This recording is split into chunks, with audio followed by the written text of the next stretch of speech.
निश्चित रूप से जैसा मैंने बताया कि कृषि विश्वविद्यालय इस तरह के कार्य करता रहता है ताकि किसान को हम बहुत कम दाम में, बल्कि जो उसके घर में भी है ऐसी चीज़ों का प्रयोग करते हुए ही हम कुछ ऐसी तकनीक करें ताकि किसान को लाभ भी ज़्यादा हो, उसकी कीमत भी कम हो और वो ज़्यादा समय तक चल सके। तो इसी दिशा में ये फेरोमोन ट्रैप आप देख रहे होंगे, ये कुछ नहीं है, जो फल छेदक मक्खी होती है, आपने देखा होगा अमरूद काना हो जाता है आपका, आप बाजार से कोई भी कुकुरबिट खीरा लेके आए, लौकी लेके आए तो उसमें वो एक दाग पड़ा होता है, वहाँ से घिया उड़ जाती है, तो ये फल मक्खी के कारण होता है। तो उस फल मक्खी का जो नर है,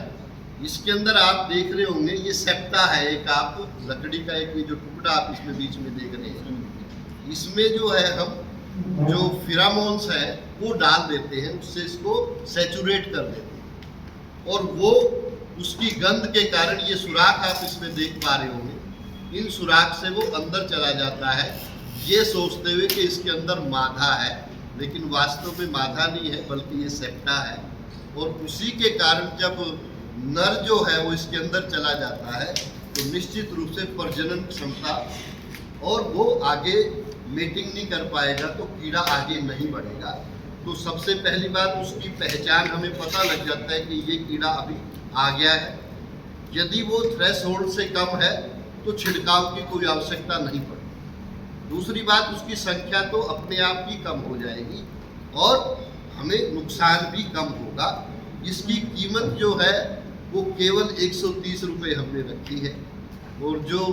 सेप्टा जो है वो 100 रुपये का 3 महीने में हमारे को बदलना पड़ता है। और इसकी उपलब्धता भी हमारा जो डिपार्टमेंट ऑफ एंटोमोलॉजी है, मैडम सुनीता है और इनकी पूरी टीम जिन्होंने इसको निकाला है वो बधाई के पात्र भी है। और मुख्य उद्देश्य यही था कि हम कम से कम कीमत में, और ये कभी खराब नहीं होता है, बस समय पे इसको हम बदल दें। और ये सेप्टा भी हम जो है यहीं से उसको पैक्ड करके जो है 100 रुपये की कीमत में दे रहे हैं, ताकि किसान भाई अपनी फलदार फसलों में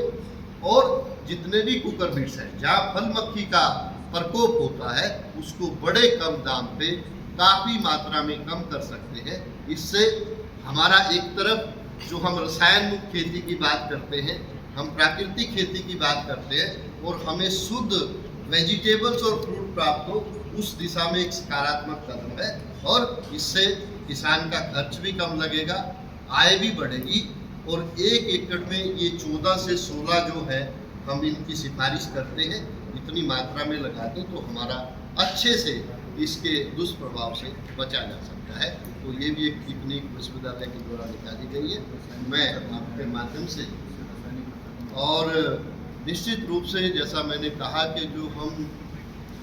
जहर मुक्त खेती की बात करते हैं, रसायनों पे आधारित होने की जो एक समस्या सबके सामने है, तो कहीं ना कहीं हम रसायनों पे निर्भरता को भी कम करेंगे, अपने उत्पादन खर्च को कम करेंगे और हमें अच्छी क्वालिटी के फ्रूट्स और वेजिटेबल प्राप्त हो पाएंगे। इस दिशा में